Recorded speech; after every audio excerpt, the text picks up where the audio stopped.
A nossa aula hoje é sobre a função exócrina do pâncreas. E para isso, a gente vai precisar um pouquinho relembrar sobre as fases da digestão. Como é que funcionam essas fases? Então, nós já vimos que a digestão ela é dividida em fase cefálica, quando eu estou pensando no alimento, eu estou vendo o alimento, estou sentindo o cheiro do alimento, estou ouvindo sobre o alimento, mas ainda não entrei em contato. Mas isso já estimula as minhas secreções. Então, eu já tenho secreção salivar, secreção pancreática, secreção biliar, já tenho secreção. A fase oral é o momento que eu coloco o alimento na boca. E aí, quando eu sinto o gosto do alimento, eu começo a mastigar também. Também começo a estimular as minhas secreções gástricas e etc. Fase gástrica, o alimento no estômago, e fase do intestino delgado. Fase do intestino delgado é o momento que o alimento chegou no intestino delgado. E agora o que vai acontecer? Nós vamos começar a entender. Vamos revisar um pouquinho do que a gente já viu na histologia de pâncreas, o que acontece em relação a essa secreção pancreática. Então aqui eu tenho o ácino, isso aqui já é o ducto se formando, né, que é aquele ducto intercalar que vai formar, e aí aqui a parte externa, né, extralobular aí desse ducto. Aqui no ácino nós vamos ter a secreção de íons nessa região e a secreção de enzimas. Quando passar aqui, vai receber água e vai receber bicarbonato. Então, no final das contas, o meu suco pancreático vai conter enzimas, vai conter água e vai conter bicarbonato, que é dessa forma que chega lá no meu duodeno. Aqui a gente está vendo as células ductais. Essas células ductais são aquelas que vão fazer lá a passagem de bicarbonato e água. Só vamos lembrar um pouquinho. Por que a gente não está falando sobre as células do ácino? Porque as células do ácino vão fazer a fusão daqueles grânulos e liberar as enzimas. Mas transporte iônico vai acontecer predominantemente nas células dos ductos. São essas células que vão precisar adicionar bicarbonato e adicionar água. Então vamos ver como é que ocorre. Essa é a membrana apical, aqui está a membrana apical, e aqui a membrana basolateral. Sempre o que é que eu tenho na membrana basolateral? Eu tenho uma bomba de sódio e potássio. Observem que essa bomba de sódio e potássio coloca 3 sódios para fora, 2 potássios para dentro. Quando coloca 3 sódios para fora, aumenta a concentração de sódio aqui. Qual vai ser a tendência desse sódio? Entrar na célula. Quando o sódio entra, ele pode entrar por duas vias. Quando esse sódio entra aqui, ele faz um cotransporte com bicarbonato. Então, entra um sódio para 2 bicarbonatos. Então, já está chegando o bicarbonato aqui na minha célula. As literaturas dizem que esse bicarbonato foi o que veio daquela reação lá do estômago. Lembra quando a gente produziu hidrogênio, que foi secretado no estômago para gerar um pH bem baixo no estômago? A gente gerou bicarbonato nessa reação. Então, para cada hidrogênio que foi gerado, eu produzi um bicarbonato. E esse bicarbonato foi para a circulação. Então, é possível que esse bicarbonato que esteja chegando aí foi aquele que foi lá gerado a partir daquela reação. Mas observem que esse outro transportador, ele faz um contratransporte com sódio. Então, para cada sódio que entra, ele coloca para fora um hidrogênio. Se ele coloca para fora o hidrogênio, ele ajuda nessa reação aqui, mediada pela anidrase carbônica, onde eu tenho um CO2 que reage com água, forma ácido carbônico que se dissocia em bicarbonato e hidrogênio. Quanto mais hidrogênio eu coloco para fora, mais eu tenho a tendência de gerar um equilíbrio, uma reação nessa direção, ou seja, mais bicarbonato, mais hidrogênio eu vou continuar a produzir. Portanto, essa minha célula, ela tem duas fontes de bicarbonato. Uma própria, que ela mesma vai gerar, porque tem anidrase carbônica, ou esse bicarbonato que pode ter vindo do estômago. Seja esse aqui ou esse aqui, o que é que vai acontecer? Esse bicarbonato vai ser transportado trocando por cloreto. Que cloreto vai precisar continuar a sair utilizando esse transportador aqui chamado de CFTR, um velho conhecido nosso que é um transportador aqui de cloreto relacionado à fibrose cística. Então eu preciso que cloreto saia para que ele seja usado na troca de bicarbonato. Quando o bicarbonato vai, já vai deixar alcalino, né? Aí ele vai gerar uma tendência do sódio passar por via paracelular. E aí sódio foi, quem é que vai também?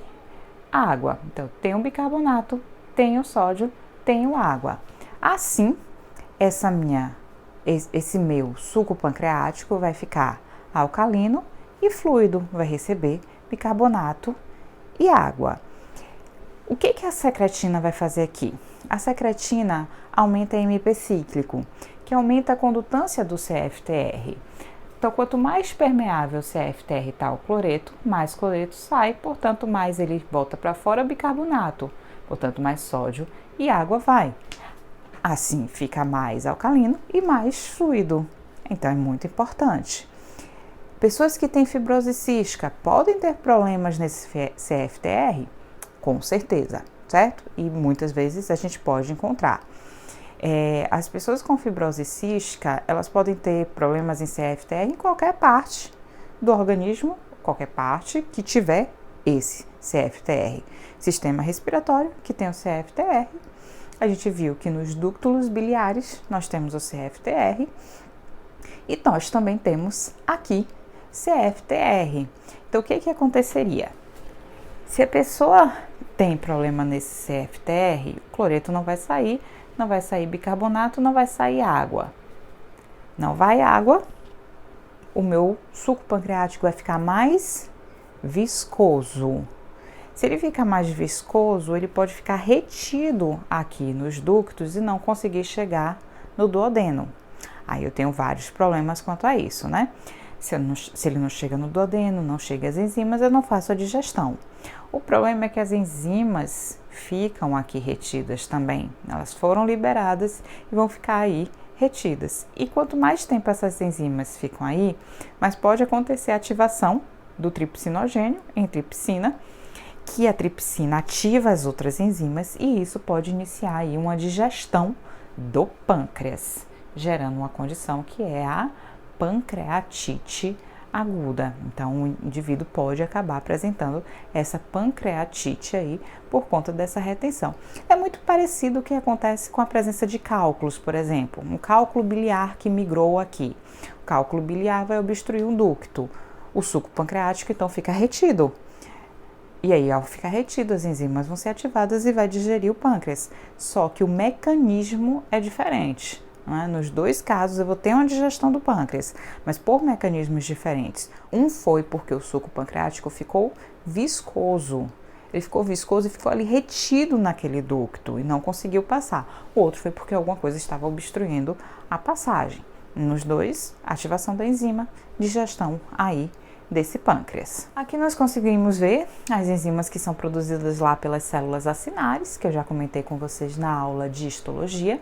A gente tem uma amilase pancreática, nós temos aqui tripsinogênio, quimiotripsinogênio, proelastase, procarboxipeptidase A, procarboxipeptidase B, lipase pancreática, esterase não específica, colesterol-esterase, fosfolipase A2.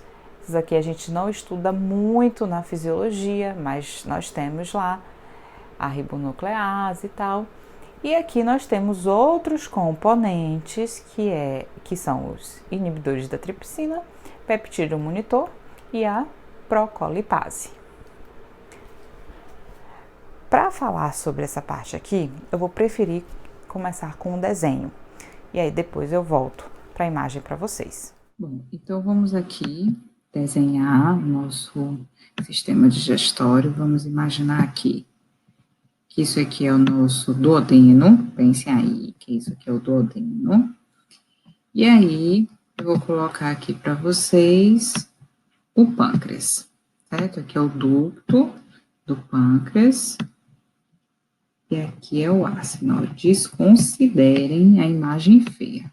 A ideia não é que vocês fiquem de olho na imagem, e sim que vocês acompanhem o raciocínio. Então, eu tenho aqui o duodeno, vou escrever só para vocês terem certeza do que é.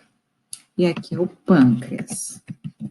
Só que desse pâncreas eu tenho os ácidos, que são os meus ácidos. Tem ácido aqui. E aqui os ductos, ok? Então, a gente vai começar a partir daí. Vamos imaginar que a gente está aqui numa primeira fase, que é a fase oral e cefálica, né? Cefálica e oral da minha digestão. Então, estou na fase cefálica e oral. Eu estou pensando no alimento, eu estou vendo o alimento, estou sentindo o cheiro dele e coloquei o alimento na boca. O que é que vai acontecer nesse momento?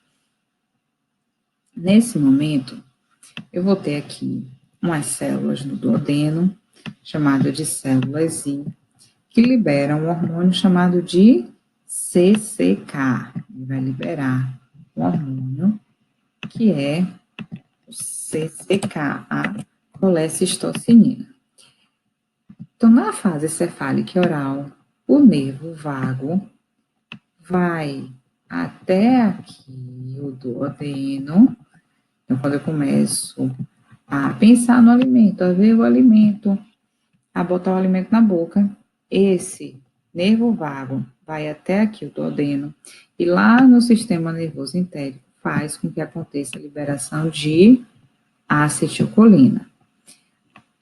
Essas células I, elas são sensíveis à acetilcolina, elas respondem à acetilcolina, então elas serão estimuladas. Repetindo, na fase cefálica e oral, meu nervo vago vem aqui no sistema nervoso entérico e acontece a liberação de acetilcolina. Acetilcolina estimula as células I a liberarem CCK. CCK é um hormônio, então vai cair na circulação, portanto, por via endócrina, vai chegar aqui e vai estimular esses ácidos. Se eu estimulo os ácidos, as células acinosas, elas liberam conteúdo enzimático. Então, esse conteúdo suco pancreático que vai chegar aqui vai ter uma predominância do componente enzimático. Já que eu estou na minha fase cefálica e oral, estou estimulando as células acinosas e não as células ductais. Da mesma forma, esse nervo vago ele não fica só aqui, não. Esse nervo vago também estimula aqui e libera a acetilcolina também aqui. Então, o nervo vago tanto estimula a liberação aqui de CCK, quanto ele também estimula a liberação de acetilcolina diretamente. Isso quer dizer que essas células acinosas aqui respondem a CCK e respondem também a acetilcolina. É claro que ela responde mais fortemente a CCK, mas também responde a acetilcolina, ok? Agora vamos passar um pouquinho mais à frente. Vamos agora para uma fase chamada de fase intestinal. O que vai acontecer aqui na fase intestinal? Fase intestinal é o momento que a gente tem a chegada do quimo. Nós vamos ter a chegada do quimo aqui. Quando o quimo chega, ele contém hidrogênio. Nós temos aí no quimo hidrogênio. Nós vamos ter nutrientes parcialmente digeridos, então eu tenho peptídeos, as proteínas que já iniciaram sua digestão lá no estômago, e nós temos ácidos graxos. Nós vamos encontrar aqui ácidos graxos também nesse conteúdo aqui do quimo que está chegando aí. Veja que isso aqui, o quimo chega no duodeno na fase intestinal. O que é que vai acontecer agora? Eu vou ter um outro grupo de células aqui. Vou ter um grupo de células chamadas de células S. As células S são sensíveis ao hidrogênio. Isso quer dizer que quando o quimo chega com o hidrogênio, esse hidrogênio estimula essas células S. Essas células S liberam um hormônio chamado de secretina.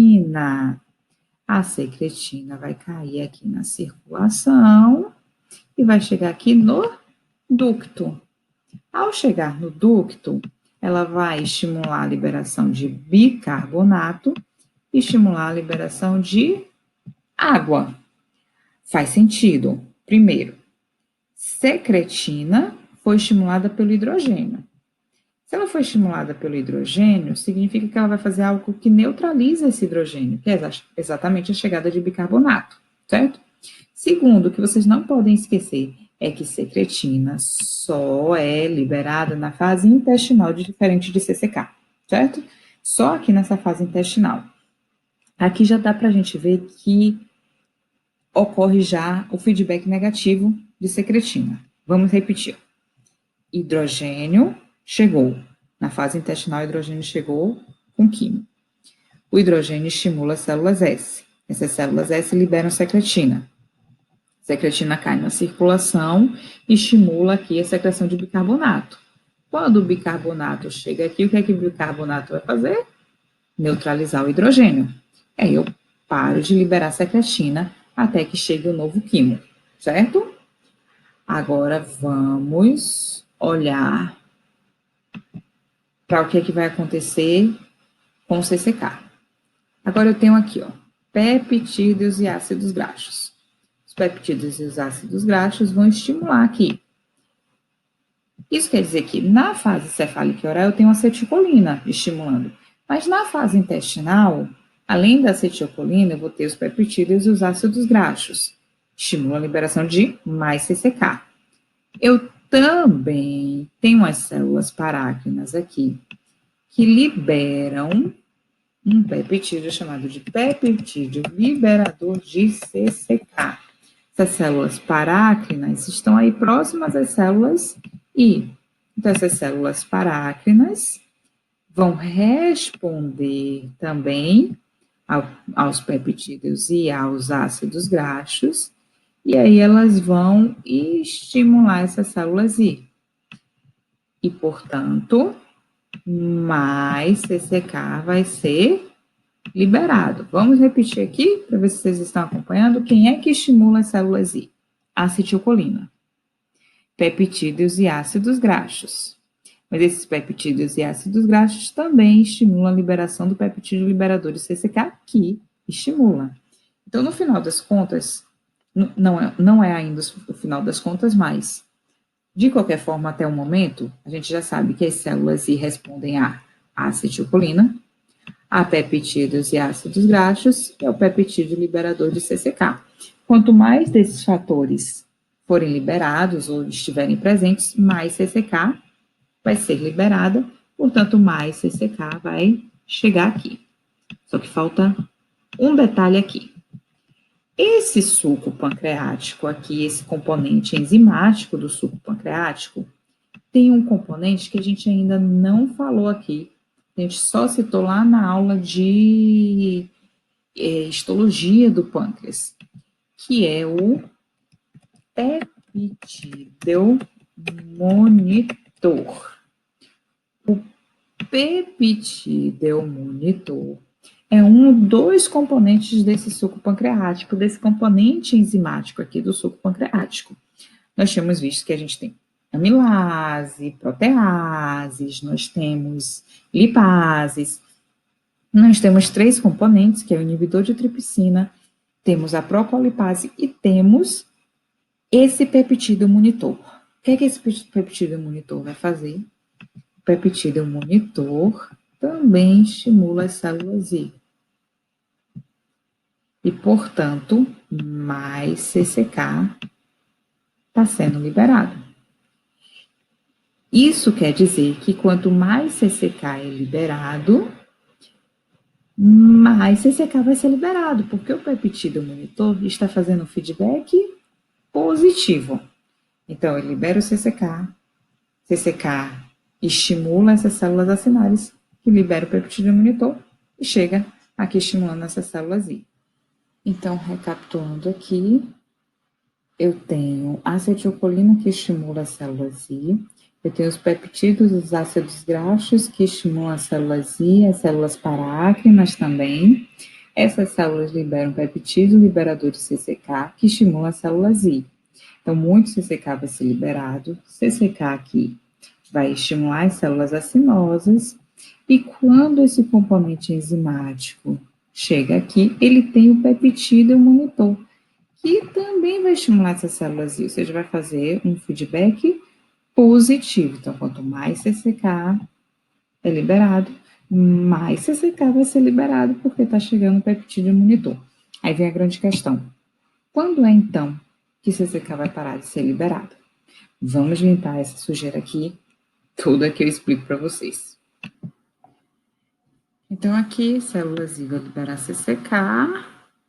CCK vem aqui e vai chegar o peptídeo monitor, que também vai estimular, além dos outros fatores que a gente já tinha visto, que foi a acetilcolina, que também libera. Nós vimos o peptídeo liberador de CCK, que também estimula a liberação de CCK. Aqui está chegando o peptídeo monitor. E nós vamos ter os nutrientes parcialmente digeridos, que a gente sabe aí que são os ácidos graxos e os peptídeos. Sim, a pergunta é, e quando é que eu vou ter um feedback negativo? Quando é que a gente vai encontrar de fato esse feedback negativo aqui? O feedback negativo vai acontecer após a digestão. Com o suco pancreático chega as proteases. Essas proteases vão digerir, né, as proteínas, os peptídeos, que elas agem predominantemente no quimo por competição. Depois que elas finalizarem, elas vão começar a digerir outras coisas. Então, vão digerir esses peptídeos aqui, vão digerir esses peptídeos aqui. E aí, depois que as proteases agirem sobre esses peptídeos, a gente cessa a liberação de CCK. Então, a liberação de CCK, ela cessa após esse processo de digestão. Então, vamos ver aqui na imagem de uma forma um pouco mais simplificada. Aqui a gente está na fase cefálica e oral. Vocês podem observar que o nervo vago vai liberar aqui a acetilcolina nas células acinares. E aí, quando se libera aqui libera acetilcolina nas células acinares, nós vamos ter aqui liberação de enzimas do componente principalmente enzimático.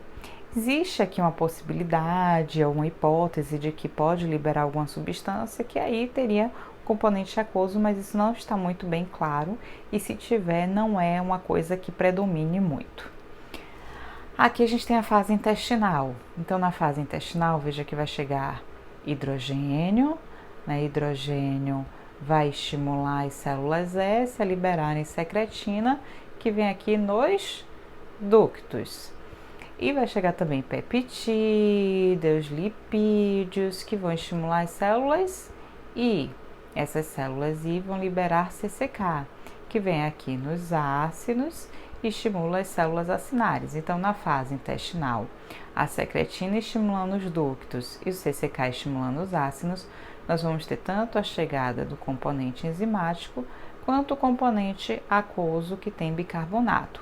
Vocês estão vendo aqui que tem a possibilidade de CCK agir, mas também se agir não é um efeito muito intenso, ele só vai fazer, essa colecistocinina só vai potencializar o efeito da secretina. Então aqui, aquilo que nós tínhamos visto, né, a célula I responde ao peptídeo monitor, responde a peptídeos parcialmente digeridos, a ácidos graxos, assim como essa célula paráquina, que libera peptídeo liberador de CCK. E aí eu tenho CCK respondendo ao peptídeo monitor, ao peptídeo liberador de CCK, aos nutrientes parcialmente digeridos, liberando CCK na corrente sanguínea para agir aqui. E o que é que vai finalizar isso? A digestão desses componentes. Então, tripsina vai vai digerir tudo. Depois que digerir tudo, eu não tenho mais o que estimular e aí eu paro a liberação de CCK. Essa é a imagem da célula sinar, em que a gente pode ver aqui que tem receptor para acetilcolina, tem receptor para CCK, que aumenta cálcio intracelular, que faz com que esses grânulos se fundam. Observe que tem uma possibilidade de secretina agir, mas é o mesmo que eu falei anteriormente aqui. Aqui, assim como o CCK pode agir aqui, CCK sozinho não tem um efeito. CCK potencializa o efeito de secretina. Assim também secretina pode agir aqui nas células acinares, mas não vai ter um efeito, só vai potencializar o efeito dos outros. Como referências, eu deixo para vocês aqui esses livros de fisiologia, o Berne, o Aires